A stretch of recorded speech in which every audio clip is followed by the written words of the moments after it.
When you have loved ones or friends who need help handling their daily affairs, whether they are elderly or disabled, relatives or neighbors, and you believe they need a guardian to handle those affairs, and when all other alternatives aren't realistic or have not worked, it often becomes necessary to file what is called an interdiction in the Louisiana court system.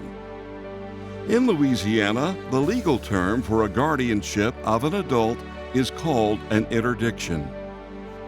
Your friend or relative is referred to as the potential interdict. The person appointed to be the guardian is called the curator. In addition, the court appoints what is called an under-curator, who has certain oversight duties. Video number 6. What do I have to report to the court? What do you have to report to the court? First of all, at any time if you believe the interdict has regained the ability to make decisions for him or herself, you should report that to the court immediately. I recommend that you discuss this with the interdict's doctor, who can provide a report to the court explaining that the interdict has regained capacity to make those decisions.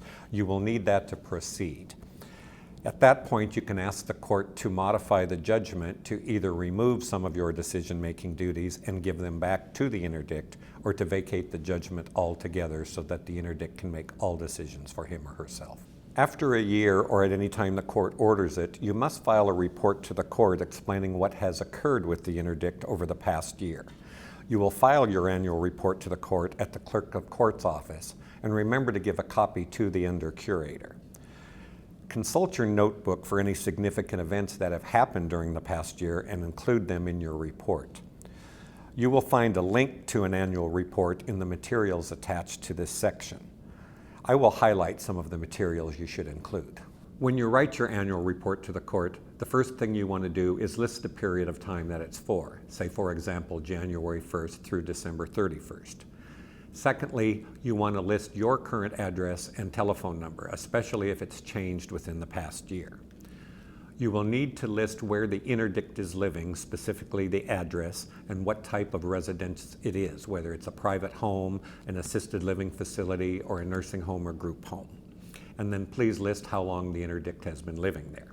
In regard to the interdict's medical information, you want to tell the court whether the interdict has been hospitalized in the past year, and if so, why, and was there more than one hospitalization, for how long and for what reasons, and has the interdict seen any doctors or medical providers in the past year, and you might want to list who they were and why the interdict has seen them.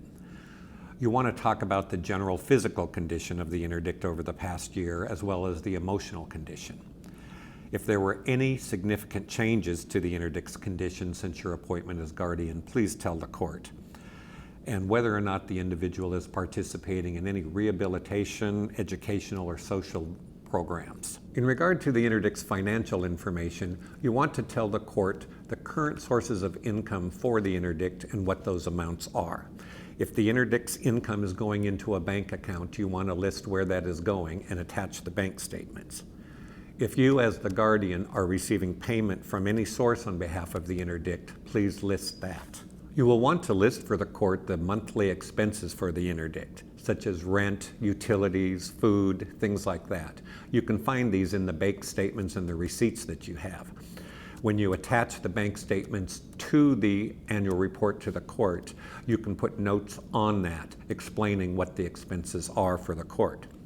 If you made any major purchases for the interdict, you will want to report those to the court. For example, furniture, TVs, adaptive equipment, or if you spent any money taking the interdict on vacation, you will want to report that to the court as well. If you don't feel that the interdict's income is sufficient to cover the monthly expenses for the interdict, please report that to the court. You will need to make changes to the budget or find a different place for the interdict to live that is affordable. If you are the interdict's representative payee for any Social Security income, you will have had to file a report with Social Security. It would be best to attach a copy of that annual report to this report as well with the court. One of the major things the court will be interested in is whether or not any of the assets of the interdict were transferred to you or to another person within the last year.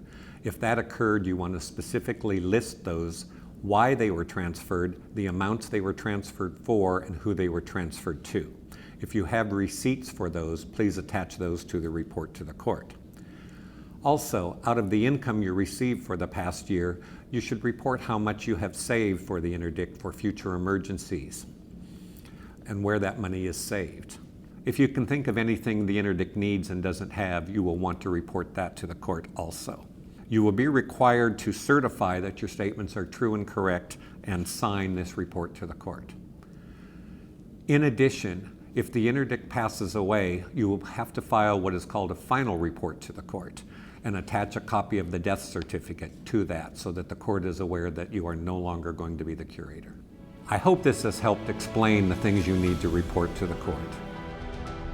A supporting PDF document of video number 6 is available at the Governor's Office of Elderly Affairs website, goea.la.gov.